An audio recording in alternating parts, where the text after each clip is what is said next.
Баршаларыңызға сәлем, сіздермен бірге Жазира. Менің арнама қош келдіңіздер. Бүгін сіздермен үй жағдайында өте дәмді кепси дайындайтын боламыз.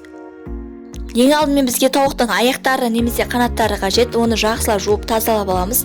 Дәміне қарай тұз, бұрыш, қара бұрыш, қызыл бұрыш, паприка және чеснок қосып жақсылап араластырып аламыз. Салқын суды бетінен асырып құямыз және жақсылап араластырып тоңазытқышқа 2-3 сағатқа қалдырамыз. Менің каналымдағы жаңа рецептерді жіберіп алмаш үшін каналыма тіркеліп қоңыраушаны баса кетіңіздер және құрбыларыңызбен бөлісуді ұмытпаңыздар. 2 жұмыртқамызды жарып жақсылап араластырып аламыз. Маринадталған тауық аяқтарының суын жақсылап төгіп сорғытып аламыз.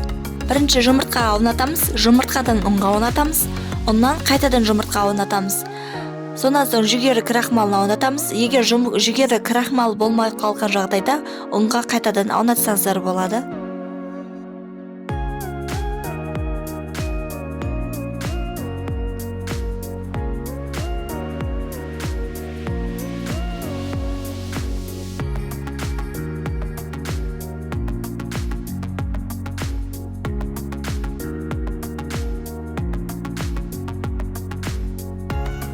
Қызып тұрған майымызға қызарғанша жақсылап қуырып аламыз.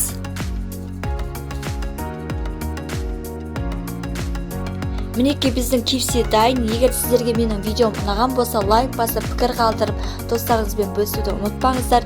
Менімен бірге болғандарыңызға рахмет.